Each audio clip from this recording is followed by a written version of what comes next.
இல்ல தேர்தல் ஆணையத்தினுடைய நடத்தை விதிமுறைகள் அமலுக்கு வந்ததற்கு பிறகு, தேர்தல் ஆணையம் அதிகாரிகள் மாற்றத்தை எப்போதும் வழக்கமாக செய்யும். ஆனால் இந்த முறை தேர்தல் ஆணையம் நெடிய அவகாசத்தை எடுத்துக்கொண்டு யாருடைய உத்தரவுக்கோ காத்திருந்தது போல ஒரு செயல்பாட்டுக்கு வந்திருக்கிறது என்பதுதான் யதார்த்தமான உண்மை. எந்த விதமான குற்றச்சாட்டுக்கும் ஆளாகாத அதிகாரியை நீங்கள் மாற்றியிருக்கிறீர்கள் என்கிற ஒரு பிரதான செய்தியை சொன்னார்.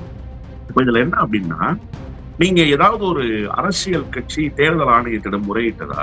அதிமுகவினுடைய தரப்பு ஏன் இந்த மாற்றம் குறித்து நீங்க கேள்வி எழுப்புறீங்க? நீங்க தேர்தல சந்திக்க வேண்டியதானே அப்படின்னு எடப்பாடி பழனிசாமி கேட்கிறாரு. எடப்பாடி பழனிசாமி அப்படிதான் கேட்டாகணும். எடப்பாடி பழனிசாமி திமுகவினுடைய குரல்ல பேசிட்டா அப்ப அவருக்கு வேலை இல்லாம போயிரும்ல. தேர்தல் ஆணையத்தினுடைய இந்த நடைமுறை என்பது வழக்கத்துக்கு மாறானதாக இருக்கு. நடத்தை விதிமுறைகள் அமலுக்கு வந்தபோது இந்த நடவடிக்கைகளை அவர்கள் மேற்கொண்டிருந்திருக்க வேண்டும். ஆனால் அப்போது தவற விட்டுவிட்டு 10 நாட்களில் தேர்தல் நடக்க போகிற ஒரு மாநிலத்தில் கொண்டு இவ்வளவு பெரிய மாற்றத்தை, அதுவும் அதுல என்ன ரொம்ப கேள்விக்குரியதாக மாறி போச்சு அப்படின்னு சொன்னா, இரவுக்குள்ளாக பணி நியமன ஆணைகள் பெறப்பட்டு புதிய பணி நியமனங்கள் நடந்து முடிக்கணும்னு சாயங்காலம் ஆர்டர் போடுறாங்க. அப்ப ஏன் அவ்வளவு அவசர கதி? தேர்தல் காலத்துல அச்சுறுத்த முடியும், அமைச்சர்களுக்கு ஒரு நெருக்கடியை கொடுக்க முடியும், தேர்தலை கருத்தில் கொண்டு அந்த நெருக்கடியை வைக்க முடியும் அப்படின்னா இது தேர்தல் ஆணையத்தினுடைய பணியா? இது தேர்தல் ஆணையம் செய்ய வேண்டிய வேலையா? உங்களுக்கு என்ன சார் வேலை?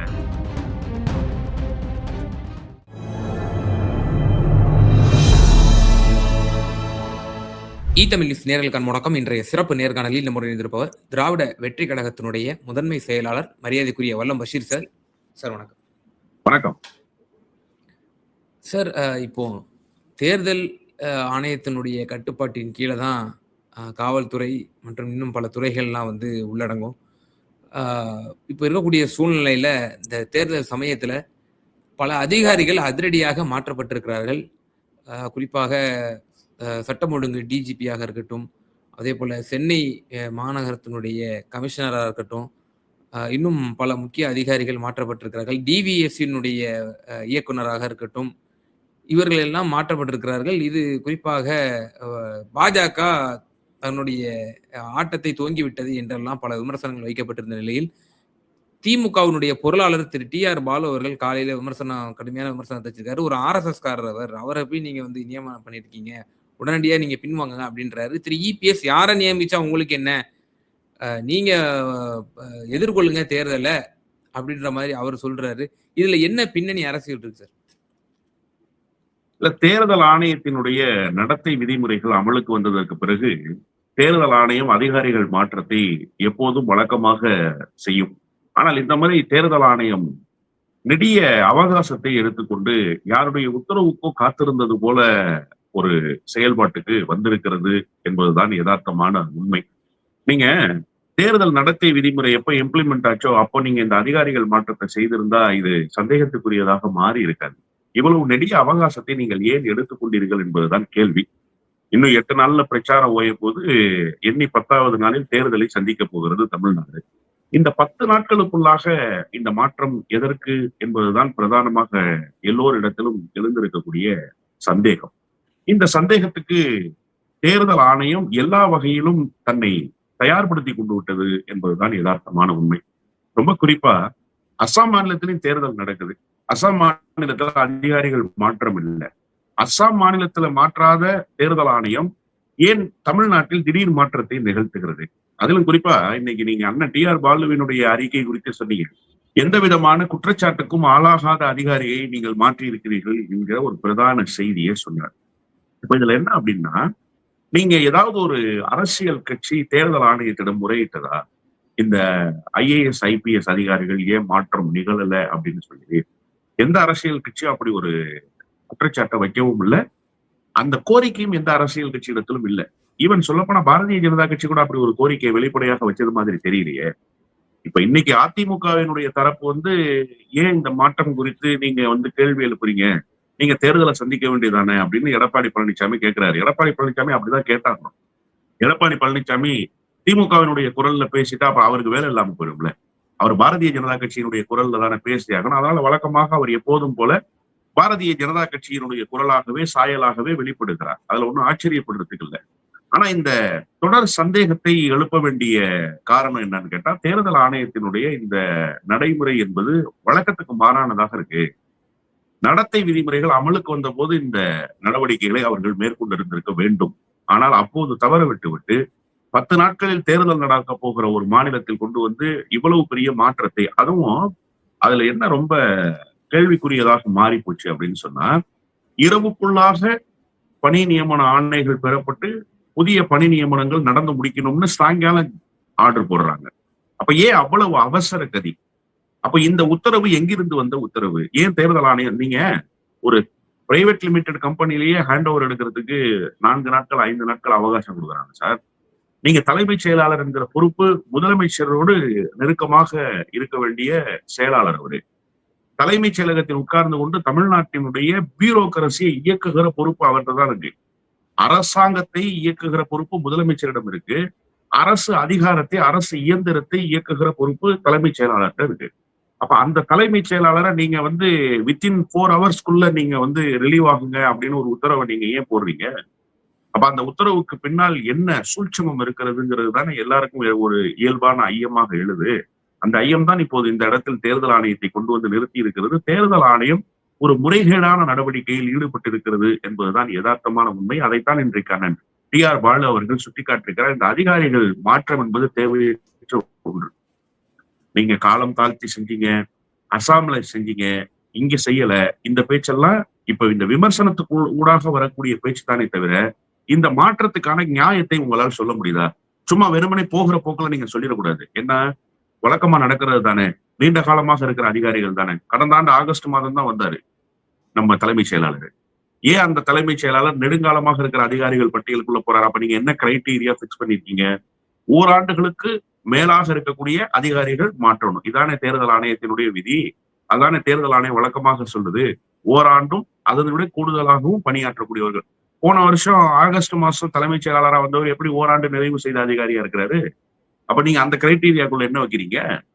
அப்ப நீங்க அந்த விதியை தளர்த்திக்கிறீங்களா? யாருக்காக அந்த விதியை தளர்த்திக்கிட்டீங்க? எதன் பொருட்டு அந்த விதியை தளர்த்திக்கிட்டீங்க? அதாவது இங்க தேர்தல் ஆணையத்தினுடைய ஹேண்ட் வந்து ரொம்ப ஃப்ரீ ஹேண்டு. தேர்தல் ஆணையம் எல்லாத்தையும் செஞ்சிடலாம் அப்படின்னா, அதை கேள்வி கேட்டால் பதில் சொல்கிற இடத்திலும் தேர்தல் ஆணையம் இருக்கு. இதான் பிரச்சனையே. தேர்தல் ஆணையம் என்ன நினைச்சுக்குதுன்னா, நம்ம எதை வேணுமோ செஞ்சிடலாம். யாரும் நம்மள கேள்வி கேட்க முடியாதுன்னு நினைக்குது. அது தவறான நடவடிக்கை. தேர்தல் ஆணையம் தேர்தலினுடைய நெருக்கத்தில் இருந்து கொண்டு தன்னை ஒரு சந்தேகத்துக்குரிய அமைப்பாக மாற்றிக்கொண்டு விட்டதோ என்கிற ஐயப்பாடு மக்களிடத்துல இயல்பாகவே எழுந்திருக்கு. அதிலும் குறிப்பாக ஆர்எஸ்எஸ் பின்னணியுடைய அதிகாரிகளை கொண்டு வந்து நியமிக்க வேண்டிய அவசியம் என்ன சார்? நீங்க தேர்தலை வந்து நாங்க வந்து நேர்மையான முறையில எதிர்கொள்ளணும் அப்படின்னு நினைக்கும் போது, நீங்க தேர்தல் ஆணையம் தன்னாட்சி அமைப்பாக இருக்கிறீங்க அப்படிங்கிறத ப்ரூவ் பண்ண வேண்டிய நேரத்துல, தமிழ்நாட்டு மக்களிடத்துல ஒரு நம்பிக்கையை விதைக்க வேண்டிய நேரத்துல, ஒரு அச்ச உணர்வை தேர்தல் ஆணையம் விதைத்திருக்கிறது என்று சொன்னால், இந்த அச்ச உணர்வை விதைப்பதற்கு பின்னால் ஆர்எஸ்எஸ்னுடைய தூண்டுகோல் இருந்ததா என்கிற கேள்வி இன்றைக்கு தமிழ்நாடு எழுப்புது. ஆனா ரொம்ப கனத்த மௌனத்தோடு தேர்தல் ஆணையம் நகருது. இது ஒரு பேராபத்து. தேர்தல் ஆணையம் குறைந்தபட்ச விளக்கத்தையாவது கொடுத்திருக்கணுமா இல்லையா? 48 மணி நேரம் கடந்து விட்டது. இன்றைக்கு வந்து பொருளாளராக இருக்கிற திராவிட முன்னேற்ற கழகத்தினுடைய நாடாளுமன்ற உறுப்பினர் தன்னுடைய கண்டனத்தை பதிவு செய்யறாரு. தேர்தல் ஆணையம் என்ன செய்யுதுன்னு கேட்கிறேன். தேர்தல் ஆணையம் ஏன் இதுக்கு விளக்கம் கொடுக்க மறுக்குது? அப்ப தேர்தல் ஆணையத்துக்கு இருக்கக்கூடிய அழுத்தம் இன்னும் மீண்டும் யாருடைய உத்தரவுக்கோ காத்திருக்கு. டி.ஆர். பாலு இப்படி ஒரு அறிக்கை கொடுத்திருக்காரு. தமிழ்நாட்டுக்குள்ள இப்படி ஒரு சர்ச்சை இருக்கு. நாங்க என்ன செய்வதுன்னு தேர்தல் ஆணையம் உத்தரவு கேட்டிருக்கா? இன்னும் உத்தரவு கொடுக்கப்படாமல் இருக்கா டெல்லியில இருந்து? இந்த கேள்விக்கு தேர்தல் ஆணையம் பதில் சொல்லி ஆகணும். மொத்தத்தில் தேர்தல் ஆணையம் நாங்கள் பாழ்பட்டுத்தான் கிடக்கிறோம் என்பதை பட்டவர்த்தனமாக தமிழ்நாட்டு மக்களுக்கு இந்த அதிகாரிகளின் மாற்றத்தின் மூலமாக சொல்லி இருக்கிறது என்றுதான் நான் பார்க்கிறேன். இப்போ அப்பட்டமா நீங்க திமுகவை, இந்த அரசை எப்படியாவது நம்ம ஒரு வைக்க வேண்டிய இடத்துல வைக்கணும். இந்த தேர்தலை வந்து ரொம்ப சுதந்திரமா வந்து நடத்த விடக்கூடாது. எந்த அளவுக்கு நம்ம அதிகாரத்தை வந்து பயன்படுத்த முடியும் எலெக்ஷன் கமிஷன் ஆஃப் இந்தியா வாயிலாக அப்படிங்கிறது தான் பாஜகவோட நோக்கமா?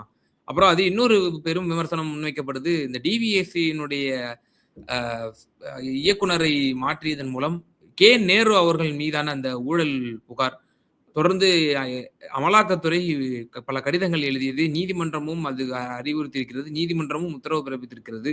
நாங்கள் ஆய்வுக்கு பின் வழக்கு பதிவு செய்வோம்னு தமிழக டிவிஎஸ்சியினுடைய சார்பாக ஆல்ரெடி சொல்லியிருந்தாங்க. இப்போ இயக்குனர் மாற்றத்தின் மூலியமாக அதற்கும் ஒரு வழக்கு பதிவு செஞ்சு மேலும் அமைச்சர்களையும் அச்சுறுத்தக்கூடிய தன்மையும் இதில் உள்ளடங்கி இருப்பதாக சொல்றாங்களே, எப்படி பாக்குறீங்க? இப்போ தேர்தல் திருவிழா காலம். நீங்க அமைச்சர்களை அச்சுறுத்துவது, ஆண்ட கட்சியை மீண்டும் உங்களுடைய ஆளுமையை காட்டி ஆள முடியாமல் தடுத்து நிறுத்துவது அப்படிங்கிறதுலாம் எப்படி ஒரு ஜனநாயக நாட்டில ஏற்புடைய செயலாக இருக்கும்? இப்ப நீங்க வந்து டைரக்டர் டிரான்ஸ்பர் அப்படின்னு சொல்லி ஒரு விஷயத்த பேச தொடங்குனா, அதற்கு பின்னால் இப்ப எதற்காக அந்த மாற்றம் நிகழ்ந்திருக்குங்கிற அவசியம் குறித்தும் பேசி ஆகணும்ல. இப்ப நீங்க கேட்டீங்க ஒரு சுதந்திரமான தேர்தலை நடத்த விடாமல் தேர்தல் ஆணையம். தேர்தல் ஆணையத்தினுடைய பணி என்ன சார்? சுதந்திரமாக தேர்தலை நடத்துவதா? அல்லது தேர்தலை நடத்துவதிலேயே சிக்கலை உண்டாக்குவதா? சுதந்திரமாக தேர்தல் நடத்தும். நீங்க ஊருக்கு ஊர் கேம்பெயின் போகுது எலெக்ஷன் கமிஷன். பியூரோகிரசியை பயன்படுத்துது அதுக்காக. ரெவென்யூ டிபார்ட்மெண்ட் ஆபீசர்ஸ் போறாங்க. என்ன செய்து ஓட்டு பதிவு நிச்சயமாக எல்லா கட்டத்திலும் நடைபெற வேண்டும். கிராமப்புறங்களில் ஓட்டுப்பதிவு நடக்கணும். மலைவாழ் மக்களும் ஓட்டுப்பதிவுல பங்கேற்கணும். எனவே வாக்கு செலுத்துவது என்பது ஜனநாயக கடமை. இப்படி ஒரு பிரச்சாரத்தை நீங்க முன்னெடுக்கிறீங்களா இல்லையா தேர்தல் ஆணையம்? அப்ப இது ஒரு சுதந்திர ஜனநாயக தேர்தல் கட்டமைப்பு அப்படிங்கிறத நீங்க வந்து இந்த நாட்டு மக்களுக்கு எடுத்து சொல்ல போறீங்க. அதே தேர்தல் ஆணையம் தன்னுடைய நடத்தையின் மூலமாக சுதந்திரமான தேர்தலை நாங்கள் நடத்தப் போவதில்லைன்னு காட்டுறது எவ்வளவு பெரிய முரணாக இருக்கு பாருங்க. ஒரு பக்கம் வந்து பார்ட்டிசிபேட் பண்ணுங்கன்னு கூப்பிடுறீங்க. நீங்க பார்ட்டிசிபேட் பண்ணாலும் நாங்க டிக்ளேர் பண்ணிடுவோம் அப்படிங்கிறத இன்னொரு பக்கத்துல காட்டுறீங்க அப்படின்னா, இது ஜனநாயகத்துக்கு சாபக்கேடா இல்லையா? மக்களினுடைய நம்பிக்கையை குலைக்கக்கூடிய வகையில செயல்படுதா இல்லையா தேர்தல் ஆணையம்? அப்ப நீங்க அமைச்சர்களை அச்சுறுத்த முடியும். அதுவும் தேர்தல் காலத்துல அச்சுறுத்த முடியும். அமைச்சர்களுக்கு ஒரு நெருக்கடியை கொடுக்க முடியும். தேர்தலை கருத்தில் கொண்டு அந்த நெருக்கடியை வைக்க முடியும் அப்படின்னா, இது தேர்தல் ஆணையத்தினுடைய பணியா? இது தேர்தல் ஆணையம் செய்ய வேண்டிய வேலையா? உங்களுக்கு என்ன சார் வேலை? நீங்க எலெக்ஷனை கண்டக்ட் பண்றதுக்காக வந்திருக்கீங்க இங்க. அவ்வளவுதானே? எலெக்ஷன் கண்டக்ட் பண்ணி முடிச்சுட்டு ஒரு கவர்மெண்ட் ஃபார்ம் ஆயிடுச்சுன்னா, இங்க உங்களுக்கு என்ன வேலை? நீங்க இங்க என்ன செய்ய போறீங்க? நீங்க தொடர்ந்து லீட் பண்ண போறீங்களா? அப்ப உங்களுக்கு கொடுக்கப்பட்டிருக்கிற நாட்களை, உங்களுக்கு கொடுக்கப்பட்டிருக்கிற பணியை நீங்கள் செய்து முடிக்க வேண்டும் என்பது உங்க நோக்கமா? இல்ல கிடைத்திருக்கிற இடைக்காலத்தை வைத்துக் கொண்டு எவ்வளவு தலைகீழ் மாற்றங்களை நடத்திவிட முடியுமோ அவ்வளவு தலைகீழ் மாற்றங்களை நடத்திடணும் அப்படிங்கிறது உங்களுடைய நோக்கமா? அப்ப தேர்தல் ஆணையத்துக்கு வேற ஒரு அஜெண்டா இருக்கா? இந்த கேள்வியை தானே தொடர்ச்சியாக எழுப்ப வேண்டியிருக்கு. நிச்சயமாக அமைச்சர்கள் விவகாரத்திலும் சரி, அதே போன்று அமலாக்கத்துறை எடுத்திருக்கக்கூடிய தமிழ்நாட்டின் மீதான நடவடிக்கை நான் ஒட்டுமொத்தமாகவே வச்சுக்கிறேன். ஏன்னா அரவிந்த் கெஜ்ரிவால் விஷயத்துல அது வந்து வெறும் ஆம் ஆத்மி கட்சியாக நகர்ல. அது ஒரு மாநில கட்சியின் மீது ஒடுக்குமுறையை ஏவுவதாகத்தான் நகர்ந்தது. மம்தா பானர்ஜி அமலாக்கத்துறை அதிகாரிகளை கைது செய்யும் போது அது வெறும் திரிணாமுல் காங்கிரசுக்கு எதிரான நடவடிக்கையாக அமலாக்கத்துறை இல்ல. அங்கேயும் ஒரு மாநில கட்சியை நசுக்குகிற வேலையை தான் அது செய்தது. இங்கே செந்தில் பாலாஜியாக இருக்கட்டும், அண்ணா கே என் நேருவாக இருக்கட்டும், அது வந்து தனிப்பட்ட அமலாக்கத்துறையினுடைய நடவடிக்கை என்று எடுத்துக்கொள்ளக் கூடாது. தனிப்பட்ட நபர்களின் மீதான நடவடிக்கை என்று எடுத்துக்கொள்ளக் கூடாது. மாநில உரிமையை நசுக்குகிற வேலையை அமலாக்கத்துறை மூலமாக வானளாவிய அதிகாரத்தை அமலாக்கத்துறைக்கு கொடுத்துவிட்டு அதை கைகட்டி வாய்ப்புத்தி வேடிக்கை பார்க்கக்கூடிய ஒரு நிலைக்கு ஒன்றிய அரசு வந்து நிற்குது. தன்னுடைய அடக்குமுறையை எந்த கட்டத்துக்கு வேண்டுமானாலும் மாநில சுயாட்சி பேசுகிற கட்சிகளின் மீது ஏவ முடியும், மாநில கட்சிகளின் மீது ஏவ முடியும் அப்படிங்கிற செய்தியை கடந்த காலத்தில் அவர்கள் சொல்லி இருக்கிறார்கள். அப்ப அதன் பொருட்டு பார்க்க வேண்டும் என்று சொன்னால், அதன் பொருட்டு இந்த விஷயத்தை அணுக வேண்டும் என்று சொன்னால், இது மாநில நலனுக்கு எதிரான நடவடிக்கை. அதற்கு தேர்தல் ஆணையம் எல்லா வகையிலும் துணை போகுது. இந்த அதிகாரிகள் மாற்றத்தை அது செய்துன்னா, அப்ப அமலாக்கத்துறைக்கும் ஒன்றிய அரசுக்கும் வேலை பார்க்கவா தேர்தல் ஆணையம் வந்துச்சு? அப்ப தேர்தல் நடத்துறதுக்கு வரல தேர்தல் ஆணையம். தேர்தல் ஆணையத்துக்கு வேறு சில பணிகள் இருக்குன்றதுக்காக இங்க வந்திருக்கீங்களா? அப்போ உங்களுடைய வேலை இது இல்லை. மொத்தத்தில் இந்த அதிகாரிகள் மாற்றமே ஒரு ஜனநாயக தன்மைக்கு எதிரான நடவடிக்கையாகத்தான் பார்க்கப்பட வேண்டும் என்பதுதான் சரியான அணுகுமுறையாக இருக்கும். ஆனா சார், இப்ப நீங்க இந்த இடைக்காலத்தை பயன்படுத்தி எலெக்ஷன் கமிஷன் ஆஃப் இந்தியா தன்னுடைய அதிகாரத்தை செலுத்துகிறது, இதுல வந்து வரம்பை மீறுகிறதுங்கிற ஒரு விமர்சனத்தை நீங்க முன்வைக்கிறீங்க. ஆனால் இந்த அதிகாரிகளுடைய மாற்றமே வந்து சுதந்திரமா நடக்கணும் அப்படிங்கிறதுக்காகத்தான் சொல்லி அவங்க தரப்புல வைக்க மாட்டாங்களா வாதங்கள்? திமுகவுக்கு ஆதரவான அதிகாரிகள்னு இருப்பாங்க. இல்ல அண்ணன் டி.ஆர். பாலுவினுடைய குற்றச்சாட்டை நான் இந்த விவகாரத்திலிருந்து பொருத்தி பார்க்கிறேன். எந்த விதமான குற்றச்சாட்டுக்கும் ஆளாகாத அதிகாரின்னு சொன்னார். சுதந்திரமாக தேர்தலை நடத்தணும் சார். அதுல ஒன்றும் மாறுபட்ட கருத்துல அதுக்கு எல்லா கட்சிகளும் ஒத்துழைப்பு கொடுக்கணும். இதுதான் ஜனநாயகத்துல நீங்க வேண்டி கேட்டுக்கொள்ள வேண்டிய ஒரு முக்கிய சாராம்சம். இப்ப இந்த அதிகாரிகள் இத்தனை நாட்களாக நடத்தை விதிமுறைகள் அமலுக்கு வந்ததிலிருந்து இத்தனை நாட்களாக எங்காவது பாரபட்சம் காட்டியதாக குற்றச்சாட்டு இருக்கா? இந்த அதிகாரிகளினுடைய உத்தரவின் பேரில் கீழ்நிலையில எங்காவது பாரபட்சம் காட்டப்பட்டிருக்கா? முதலமைச்சரினுடைய வாகனத்தை பரிசோதிக்கிறாங்க. முதலமைச்சர் இறங்கி நின்று ஒத்துழைப்பு கொடுக்கிறாரு. முதலமைச்சர் வாகனம்ன்றதுனால பரிசோதனை நடைபெறாம போயிடுச்சா? இல்லல்ல, நடைபெறுது இல்ல. அப்போ பியூரோக்ரசி கரெக்டா இருக்கிறதா தானே நீங்க பொருள் கொள்ளணும். எங்காவது பணப்பட்டுவாடா நடந்துருச்சா? எதிர்கட்சிகள் கூட இன்னும் குற்றச்சாட்டு வைக்கல. தமிழ்நாட்டுல பணப்பட்டுவாடா நடந்துருச்சு அப்படிங்கிற குற்றச்சாட்டை எதிர்கட்சிகள் கூட இன்னும் வைக்காம தான் இருக்காங்க. அப்போ எதுவுமே நடக்கலன்ற இடத்துல நீங்க எந்த அளவுகோலில் இது சுதந்திரமாக நடப்பதற்காக எடுக்கப்பட்ட நடவடிக்கைன்னு புரிஞ்சு கொள்ள முடியும்? ஏதாவது தவறு நடந்திருந்தாதானே சார் அந்த தவறுக்கு சரி செய்கிற விதமாக அந்த டேமேஜ் கண்ட்ரோலிங் மெத்தட்ல இதை கொண்டு வந்து நாங்க சரி பண்ணிருக்கோம் அப்படின்னு சொல்ல முடியும். அப்ப குற்றச்சாட்டே இல்லை என்று சொல்கிற போது எதிர்கட்சிகளே குற்றச்சாட்டு வைக்கல. நான் என்ன கேட்கிறேன், முதல்ல உங்களுக்கு ஒரு விஷயத்த தவற சரியாவது செய்ய தெரியுதா? ஒரு கம்ப்ளைண்டையாவது வாங்கியிருக்க வேண்டாமா ஏடிஎம்கே பிஜேபி இருந்து? அதை வாங்கி மாத்திருந்தீங்கன்னா கூட குறைந்தபட்சம் இந்த பாருங்க எதிர்கட்சிகள் குற்றச்சாட்டு வைக்கிறாங்கன்னு தான் சொல்லியிருக்கலாம். இப்படி அப்பட்டமாக தேர்தல் ஆணையம் மாட்டிக்கொள்ள வேண்டிய அவசியம் எங்கிருந்து வருது? குற்றச்சாட்டுக்கே ஆளாகல அப்படின்னு அண்ணன் டிஆர் பாலு சொல்றாருல, நீங்க சொல்ற செய்திக்கு அதுதான் பதில். அப்ப சுதந்திரமான தேர்தலை நடத்துவதற்காக அவங்க தரப்புல ஒரு நியாயம் இருக்கணும். உங்க தரப்புல நியாயம் இல்லைன்றதுதான் உண்மை. நீங்க அந்த நியாயத்தை கூட மக்களிடத்துல சொல்வதற்கு துணிய முடியாத அளவுக்கு ஒரு நடவடிக்கை பண்ணீங்க. அதான் சார் நான் என்ன சொல்றேன்னா, உடனடியாக உத்தரவு வந்துச்சு, அதை இம்ப்ளிமெண்ட் பண்ணணும். எஜமானிடத்திலிருந்து வந்த உத்தரவை அடிமைகள் எப்படி எடுத்துக்கொள்ளுமோ அது போல எடுத்துக்கொண்டு தேர்தல் ஆணையம் உடனடியாக இம்ப்ளிமெண்ட் பண்ணிடுச்சு. இதனுடைய பிளஸ் ஆர் மைனஸ் என்னன்றதை ஒர்க் அவுட் பண்ணி பார்க்கணும் தேர்தல் ஆணையம். இது என்ன மாதிரியான விளைவுகளை ஏற்படுத்தும்? தமிழ்நாட்டில் இருக்கக்கூடிய அரசியல் கட்சிகள் இதுக்கு எப்படி ரியாக்ட் பண்ணுவாங்க? தமிழ்நாட்டு மக்களுடைய மனநிலையில் தேர்தல் ஆணையத்தின் மீதான மதிப்பு எப்படி பாழ்படும்? அது குறித்தெல்லாம் சிந்திக்கல. டெல்லியில இருந்து வந்துருச்சு இன்ஃபர்மேஷனு, வந்த போன் காலுக்கு ஓகே சொல்லியாச்சு, இம்ப்ளிமெண்ட் பண்ணிடுவோம். அதையும் சொல்லியிருக்காங்க டெல்லியில 3.5 மணி நேரத்துக்குள்ளாக 4 மணி நேரத்துக்குள்ளாக ஹேண்ட் ஓவர் வாங்குங்கன்னு.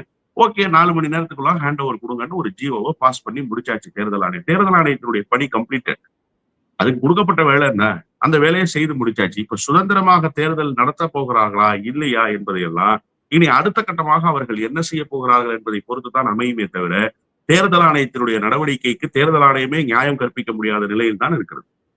நிச்சயமா சார். பல்வேறு விவகாரங்கள்ல எங்க நேயர்களுக்கு ரொம்ப தெளிவா உங்களோட கருத்துக்களை பகிர்ந்தீங்க. ரொம்ப நன்றி. நன்றி.